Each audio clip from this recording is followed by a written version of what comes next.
filannoo kee waan ta'eef kaafira jechuun jecha afaan arabaati. Kaafira jechuun nama waan takka dide jechuudha. Dida nama wangeela kaade jechuudha. Nama fincile jechuudha. Laala akkas jechuun laala afaan ragaa jechuun dhiisika wanni kee wale kee waan ragaan deemu malee siyaasaanu waan siyaasaanu yuunivarsiitii baratteeti miidiyaa dhuftee abbichuun warri miidiyaa paartii badhaadhinaa kaafaa wajjin taa'undi waan ragaa qabdi itti baratte ogummaa qabsan haasa'an malee amantiinis akkasuma gartee waan jedhu ati gartee Yesuus itti amanteef Allah gante waaqayyoof waan itti dabaltu hin jirtu anillee biyyi lafaa kun walii gallee yoo islaamummaa dhiifne biyyi lafaa walii gallee yoo kiristaana taanes biyyi lafaa walii gallee islaama ta'es waaqayyoof maan daballu irraan illisnu beek kaleessa islaamummaa keessa turte maqannas ni beektam irristee gartee kutte jechuu miti no ofiifi gaafa islaamummaa keessa jirtus dantaateeti gaafa garas deemtees lubbuu keetii mi akkasi kaa waan jedhu biyya amantii meeqa beekte Itoophiyaa kana keessa? Ana ammaaf amantii tokko qofan beeka karaa Yesuus Kiristoos qofa. Okay, si gaafa dhaabbatu si gaafa indage islaama jechuun ortodoksii peentee waaqeffataa budaayizim hinduuzim waan jedhu kana biyya lafaarra dhageessee takkaan beektu Itoophiyaa keessa waaqeffataan hin jirtu. Amman beeku hunda jaraa ganeera. Okay, si gaafa. Okay, waaqeffataan jirti moo hin jirtu Itoophiyaa keessa? Jirti. Islaamni jira moo hin jiru? Jira. Peenteen jirti moo hin jirtu? Jiru. Jirtiin jedhina. Jiru. Ortodoksiin jira moo hin jiru ayyee? Ana afaan argeessi dubbas jira saniifi. Jira. Okay. Wantoonni kun mootummaa birattis Itoophiyaa keessa amantii jedhama moo hin jedhaman? Hin jedhama. Abbaatti amana hin jedhamu. Ana biratti garuu amantii. Siini si waan walii galuu qabna dura. Amantaaleen kun ni jirti moo hin jirtu biyya lafaarra jirti moo hin jirtu? Jirti. Amantaaleen kun ustaaz jirtiin jedhina jiru jedha. Afaan loqota xiyyaanaan harargeedhaa baran. Harargeen nama tuffata ustaaz. Jiru jechuun jirti jenna nuti akka jechuun jirti jenna akka bartee amantiin tun jirti moo jirtu jenna amantiin kun jiru moo jiruun wallaggaa fi gara gartee olii kanaa jedha ammallee loqota biraatiin haasa'u jira harargee sana haasa'utu jiru okay amantaan kun jiru ayyee akkuma fadha keessi guutu amantaaleen shanan kun kaati beektu jira amantaaleen shanan kun hundinuu kan waaqayyooti jettee amantaati. Ankaraa Yesuus Kiristoos qofa akka yookaan waaqayyooti. Karaa sin gaafanne bara ankaraan jenne bara awwal koo karaan jenne amantaaleen shanan kun amantaa waaqayyoon filateettee amantaa.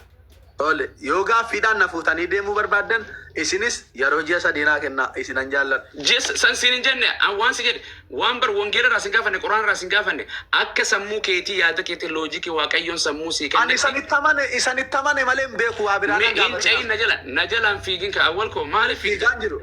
Nama machuurte anillee maybe umriin sirra guddaa ta'u mala maybe atin irra guddaa ta'u mala. Sinan kabaja.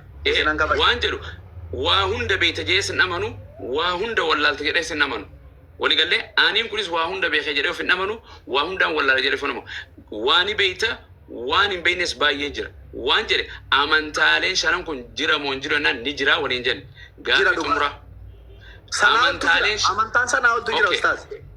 Okay, amantaaleen shanan kun amantaa waaqayyootu hundinuu sirri jettee wangeelaan ala bahi quraanaan ala bahi naa deebisi amantaaleen shanan kun amantaa sirrii tettee si biratti fudhatama hin qabdi. Karaa sirriin tokko qofa jedhee namana. Tokkichi san kami amantiin si jedhe jechuudha amantaan si jechuudhaan karaa sin gaafanne. Ustaaz ana qofa na gaafadha awwalee akka awwaleetti karaan sirriif karaan dhugaa isa ayye akka awwalee personaali kee ustaaz akka awwalee si gaafadha islaama keessa turteemi.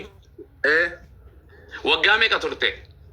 Waggaa naannoo waggaa 27 oliiti.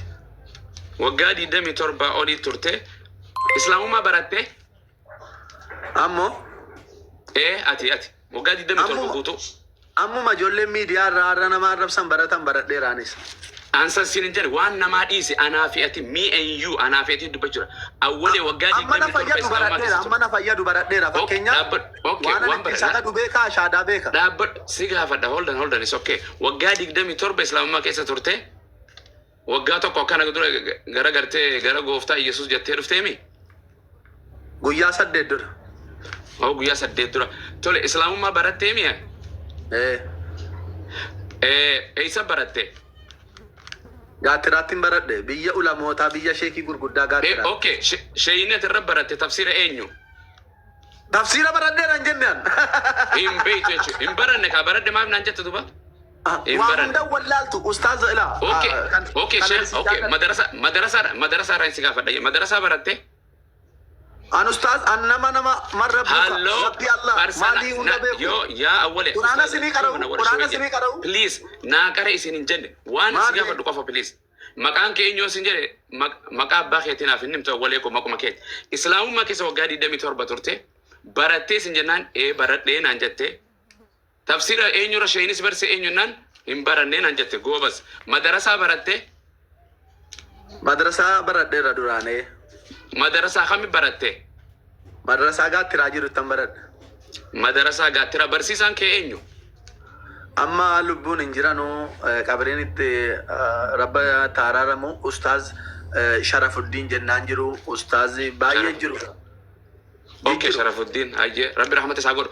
Okay, Qur'aana xumurte Qur'aana si barsiise? Qara'eera gaadur. Xumurtee jedhe fittee? Wala Raayilaa xumura. Duraan xumureera.